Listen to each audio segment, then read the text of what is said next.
السلام علیکم ورحمۃ اللہ وبرکاتہ. الحمد للہ والصلاۃ والسلام علی رسول اللہ. اما بعد 12 احادیث ہم نے پریویس ایپیسوڈز میں کور کر لی ہیں، اور اس ایپیسوڈ میں 13ویں حدیث ہم انشاءاللہ پڑھیں گے اللہ کے حکم سے. اللہ تعالیٰ سے دعا ہے کہ اللہ تعالیٰ حق بات کہنے کی توفیق عطا فرمائے. الحدیث الثالث عشر، 13ویں حدیث، اور وہ حدیث جو ہے بہت ہی بنیادی اخلاق سے متعلق حدیث ہے. فرماتے ہیں: ان ابی حمزہ انس بن مالک رضی اللہ تعالی عنہ خادم رسول اللہ صلی اللہ علیہ وسلم. ابو حمزہ یعنی انس بن مالک رضی اللہ تعالی عنہ، جو کہ رسول اللہ صلی اللہ علیہ وسلم کے خادم ہیں، روایت کرتے ہیں نبی علیہ الصلوۃ والسلام سے، قال لا یؤمن احدکم حتی یحب لاخیہ ما یحب لنفسہ، کہ نہیں تم میں سے ایمان لا سکتا کوئی بھی یہاں تک کہ وہ اپنے بھائی کے لیے وہ پسند نہ کر لے جو اپنے آپ کے لیے پسند کرتا ہے. رواہ البخاری و مسلم، اسے امام مسلم نے اپنی صحیح اور امام بخاری نے بھی اپنی صحیح میں روایت کیا، یعنی متفق علیہ روایت ہے. ابو حمزہ یہ انس بن مالک رضی اللہ تعالیٰ عنہ کی کنیت ہے، اور میں نے جیسے پہلے بھی ذکر کیا ہے کہ کنیت جو ہے وہ عربوں میں ایک شرف، ایک عزت کے لیے رکھا جاتا ہے، ایک عزت بخشنے کے لیے. اور ضروری نہیں ہے کہ وہ کنیت جو ہے وہ بیٹے کے نام پر ہو، بلکہ کسی جس سے بھی اس کا کوئی بھی ریلیٹڈ چیز سے کنیت جو ہے وہ رکھی جا سکتی. مثال کے طور پر ابو بکر رضی اللہ تعالیٰ عنہ کی کنیت ہے. اب ابو بکر کے بیٹے کا نام تو بکر نہیں ہے، تو کنیت ابو بکر ہے. ضروری نہیں ہے کہ بیٹے کے نام پر ہی کنیت رکھی جائے. اسی طرح علی رضی اللہ تعالیٰ عنہ، ابو تراب ان کو کہا جاتا ہے. ابو تراب ان کی کنیت ہے کہ وہ ان کو اللہ کے نبی صلی اللہ علیہ وسلم نے دیکھا کہ ایک دن جو ہے وہ زمین پہ لیٹے ہوئے ہیں. وہ گھر سے جو ہے وہ نکلے تھے تو زمین پہ لیٹے ہوئے تھے، تو اللہ کے نبی صلی اللہ علیہ وسلم نے کہا کم یا ابا تراب، کم یا ابا تراب، کہ کھڑے ہو اے ابو تراب. تراب کہتے ہیں مٹی کو. تو چونکہ وہ علی رضی اللہ تعالیٰ عنہ مٹی والے ہو رہے تھے اس وقت، تو اللہ کے نبی صلی اللہ علیہ وسلم کی عاجزی کے ان کی طرف سے مٹی بھی صاف کر رہے اور کہہ رہے ہیں کہ کھڑے ہو ابو تراب. تو کوئی بھی چیز جس سے انسان پسند بھی کرتا ہے یا کوئی بھی کسی بھی طریقے سے ریلیٹڈ ہو تو اس سے بھی کنیت رکھی جا سکتی ہے. جیسے کہ ہم نے پہلے بھی ابو ہریرہ رضی اللہ تعالیٰ عنہ کے بارے میں پڑھا کہ ابو ہریرہ کو بھی، یعنی ان کی کنیت جو ہے وہ ہریرہ کی طرف اس لیے ہے، ہریرہ کہتے ہیں چھوٹی بلی کو. تو ابو ہریرہ رضی اللہ تعالیٰ عنہ کو جو ہے وہ بلیاں پسند تھی، اپنے پاس رکھتے بھی تھے، جیسے کہ اہل علم نے فرمایا. تو ابو حمزہ انس بن مالک رضی اللہ تعالیٰ عنہ کی کنیت ہے، اور انس بن مالک رضی اللہ تعالیٰ عنہ 10 سال کے تھے. یہ خادم رسول ہیں. 10 سال کے تھے کہ انس بن مالک کی والدہ اللہ کے نبی صلی اللہ علیہ وسلم کے پاس انس بن مالک کو لے کے آئیں اور کہا کہ یہ میرا بیٹا یرید خدمتک، یہ میرا بیٹا آپ کی خدمت کے لیے حاضر ہے. تو 10 سال کے تھے، اور اس وقت سے جو ہے وہ مزید 10 سال، یعنی آپ صلی اللہ علیہ وسلم کی وفات کے وقت انس بن مالک کی جو عمر تھی وہ 20 سال تھی. تو 10 سال اللہ کے نبی صلی اللہ علیہ وسلم کی خدمت کی ہے. اور قربان جائیں ایسی ماؤں پر کہ اپنے بیٹے کو وقف کر دیا اللہ کے نبی صلی اللہ علیہ وسلم کی خدمت کے لیے. اور ایسی مائیں اسلاف میں بھی ملتی ہیں کہ جنہوں نے اپنے بیٹوں کو دین کے لیے، دین کے علم کے لیے، دین کے کاموں کے لیے جو ہے وہ وقف کر دیا. اسی لیے ماؤں کا بہت بڑا کردار ہے اپنے بچوں کو دین کی تعلیم دینے میں، اپنے بچوں کو امام بنانے میں. آپ دیکھیں امام بخاری رحمہ اللہ ہیں، امام مالک ہیں، امام احمد بن حنبل ہیں. ان کے پیچھے، ان کی امامت کے پیچھے جو اسباب ہیں ان میں سے سب سے بڑا سبب جو ہے وہ ان کی ماؤں کی خدمت ہے، اور ان کی ماؤں کی ایک موٹیویشن تھی. کہ امام احمد بن حنبل رحمہ اللہ جب طلب حدیث کے لیے جاتے اور دیکھتے کہ ان کے پاس گھر میں اصل میں اتنے پیسے بھی نہیں تھے، تو ان کی ماں جو ہے وہ کپڑے سی کے جو ہے وہ لوگوں کے جو ہے اس سے انکم جنریٹ کرتی تھیں اور اس سے کماتی تھیں. اور امام احمد بن حنبل رحمہ اللہ کے طلب حدیث اور طلب علم کی فیس اور ان کے جو اخراجات ہیں اس سے پورا کیا کرتی تھیں. تو ایک دن پتہ چلا کہ امام احمد بن حنبل رحمہ اللہ جو ہے وہ لکڑیاں کاٹنے چلے گئے تاکہ اپنی ماں کو تھوڑا سا سپورٹ کر سکیں اور گھر میں ایک طریقے سے انکم جنریٹ کر سکیں. تو جب ماں کو پتہ چلا تو ماں بڑی ناراض ہوئی کہ تم نے یہ طلب حدیث کو ایک کلاس بھی کیوں چھوڑی. یعنی ان کی ماں جو ہے وہ یہ کام کر رہی ہیں، اس کی دیکھ بھال کر رہی ہیں وہ اسی وجہ سے تاکہ وہ آرام سے سکون سے علم کو حاصل کر سکیں. تو یہ قربان جائیں اسلاف کی ماؤں پر کہ ان کی ماؤں میں بھی ایک بڑا جذبہ تھا. یعنی ایک ماں کی قوت اور طاقت اتنی ہوتی ہے کہ وہ ائمہ اور امام اور لیڈرز کھڑے کر سکتی ہیں اس امت کے. بہرحال انس بن مالک رضی اللہ تعالیٰ عنہ کی والدہ جو ہیں وہ اللہ کے نبی صلی اللہ علیہ وسلم کی خدمت میں انہیں پیش کر دیا، اور انس بن مالک جو ہے ان کو اللہ کے نبی صلی اللہ علیہ وسلم نے مال اولاد کے لیے جو ہے وہ برکت کی بھی دعا کی. اسی لیے انس بن مالک رضی اللہ تعالیٰ عنہ کی وفات جو ہے وہ سن 93 ہجری میں ہوئی، یعنی بڑے آخر میں انس بن مالک رضی اللہ تعالیٰ عنہ کی جو ہے وفات ہوئی. اور روایت میں ملتا ہے کہ 103 سال 103 ایئرز ان کی جو ہے وہ ایج تھی ان کی وفات کے وقت. تو بہرحال انس بن مالک سے روایت موجود ہے جو کہ رسول اللہ صلی اللہ علیہ وسلم کی خدمت کیا کرتے تھے، یعنی خادم تھے. فرماتے ہیں نبی علیہ الصلوۃ والسلام لا یؤمن احدکم حتی یحب لاخیہ ما یحب لنفسہ، تم میں سے کوئی ایمان نہیں لا سکتا یہاں تک کہ وہ محبت نہ کر لے یا پسند نہ کر لے اپنے بھائی کے لیے جو اپنے نفس کے لیے پسند کرتا ہے. یہاں پہ جو لا ہے لا یؤمن یعنی ایمان کی نفی کی گئی ہے. اب یہ لا جو ہے وہ مختلف معنوں میں آتا ہے، یعنی کہیں بھی بہت ساری ایسی احادیث ملتی ہیں جس میں ایمان کی نفی کی گئی ہے کہ وہ ایمان نہیں لا سکتا یا وہ مومن نہیں ہو سکتا کہ جو مجھ سے جو مجھ سے جو ہے وہ اتنی محبت نہ کر لے یعنی اپنے بیٹوں اور اپنے والد سے اور اپنے نفس سے بھی بڑھ کر جو ہے وہ محبت نہ کر لے. تو اس طرح کے الفاظ جو ہے اللہ کے نبی صلی اللہ علیہ وسلم کی اکثر احادیث میں ملتے ہیں. اب سوال یہ ہے کہ یہاں پہ کیا ان احادیث میں لا یؤمنو یہ جو الفاظ آتے ہیں اس میں کیا ایمان کی نفی ہے، یعنی اصل ایمان کی نفی ہے؟ دیکھیں، ایک ہوتا ہے اصل ایمان، ایک ہوتا ہے ایمان واجب، اور ایک ہوتا ہے مستحب ایمان یعنی ایمان مستحب. تو 3 درجات ہیں. ایک ہوتا ہے اصل ایمان کہ جس کے اگر اصل ایمان میں اگر نقص آ گیا تو انسان دار اسلام سے خارج ہو جاتا ہے. مثال کے طور پر شرک کر لیا یا کفر کر لیا یا دین کا یا دین کے شعائر کا مذاق اڑا دیا، تو یہ اصل ایمان ہے.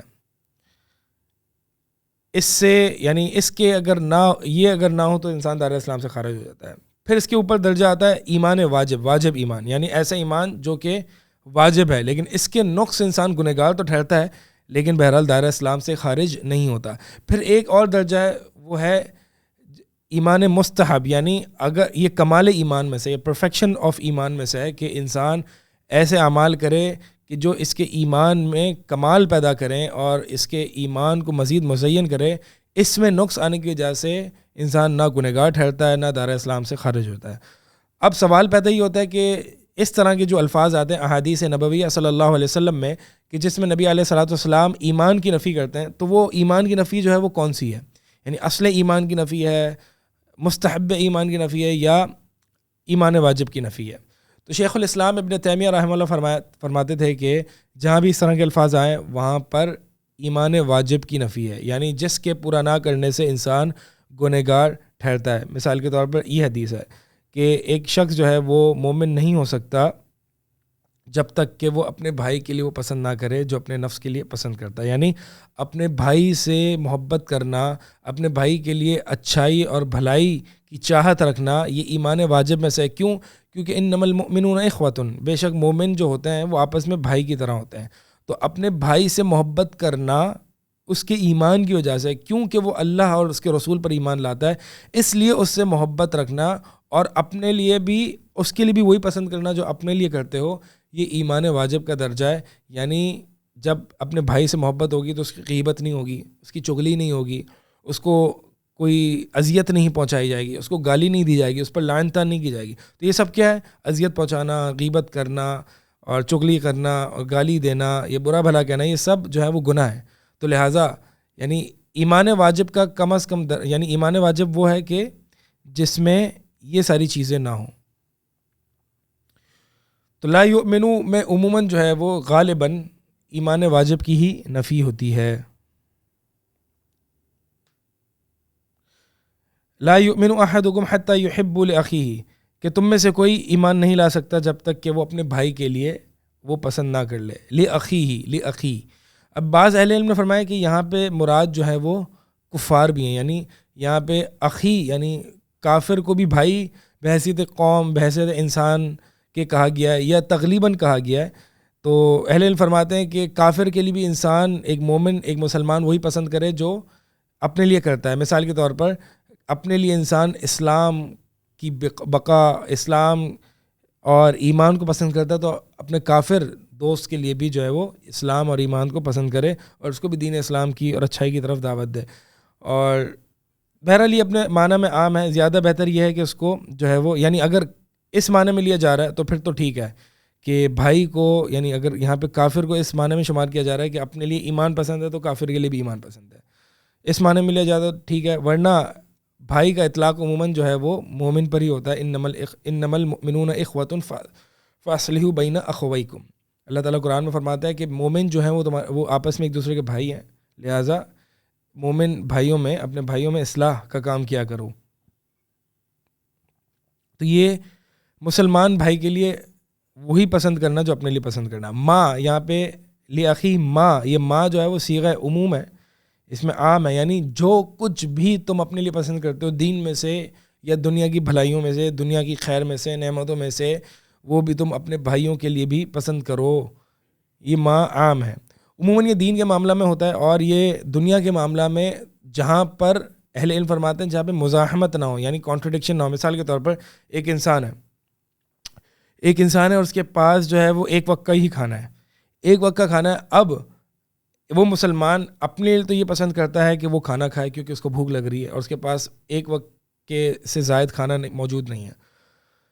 تو کیا اس کے لیے یہ واجب ہے, چونکہ ہم ایمان واجب کی بات کریں, چونکہ کیا یہ واجب ہے اس کے لیے کہ اگر کوئی بھوکا شخص مسلمان اس کا بھائی ہے تو اس کو دے, کیونکہ اپنے لیے یہ کھانا پسند کر رہا ہے تو اس کے لیے بھی یہ کھانا پسند کرے, یعنی اگر وہ اس کو دے گا تو پھر یہ محروم ہو جائے گا.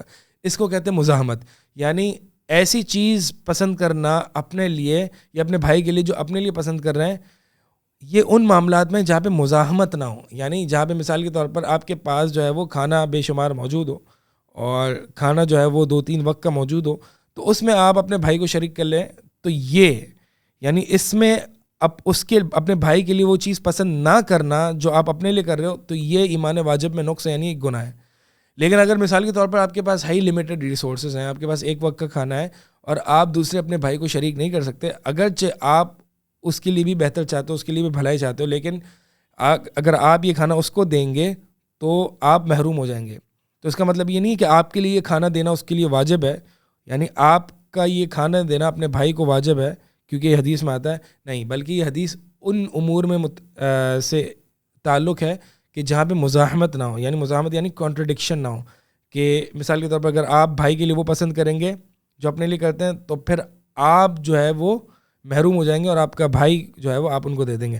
اگرچہ یہ درجہ جو ہے وہ ایمان مستحب کا ہے. کون سا؟ کہ جیسے کہ اللہ تعالیٰ نے غالباً ایک صحابی تھے, حدیث میں آتا ہے کہ, اور ان کا حدیث میں دوسری احادیث میں روایت میں نام بھی آتا ہے کہ وہ ابو طلحہ رضی اللہ تعالیٰ عنہ تھے, کہ ایک مہمان آئے نبی علیہ الصلوۃ والسلام کے پاس, یعنی ایک شخص آئے غریب, ایک بھوکا شخص تھا, نبی علیہ الصلوۃ والسلام کے پاس آیا اور آپ صلی اللہ علیہ وسلم سے مہمان نوازی طلب کی.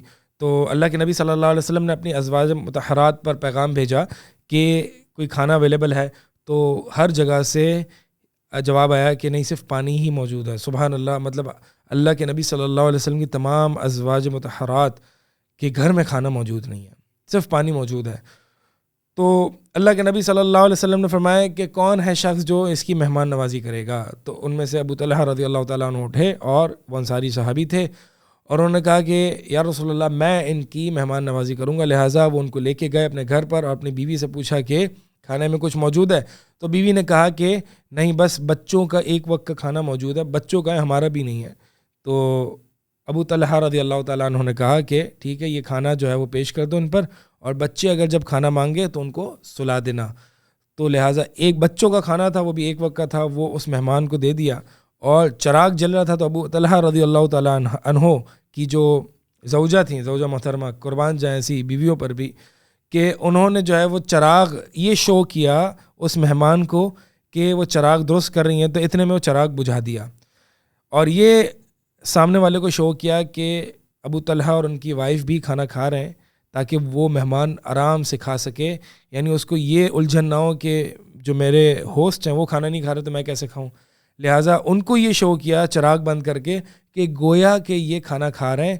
تو مہمان نے پیٹ بھر کے کھانا کھایا, اور جب نبی علیہ الصلوۃ والسلام کے پاس وہ صحابی آئے, یعنی ابو طلحہ رضی اللہ تعالیٰ عنہ, تو ابو طلحہ کو اللہ کے نبی صلی اللہ علیہ وسلم فرمایا کہ ضحک اللہ اللیلۃ او عجبا, کہ اللہ تعالیٰ جو ہے وہ گزشتہ رات ہنسا, جو تم نے کیا، یعنی جو تمہارا جو فعل تھا اللہ تعالیٰ کو بہت پسند آیا، اللہ تعالیٰ ہنسا، یا اللہ او عجبا، یا اللہ تعالیٰ جو ہے وہ او عجبا من فعالکما، یا تمہارے جو افعال سے، تمہاری حرکت سے، تمہارے ایکشن سے جو تم نے کیا کہ ایک مہمان کو جو ہے وہ یہ شو کیا کہ تم کھا رہے ہو لیکن اصل میں تم کھا نہیں رہے تھے، تم اس کو جو ہے وہ پریفر کر رہے تھے، تو اللہ تعالیٰ اس پر ہنسا، یعنی سبحان اللہ، اللہ تعالیٰ اس عمل پر ہنسا، کتنا بڑا عمل ہے۔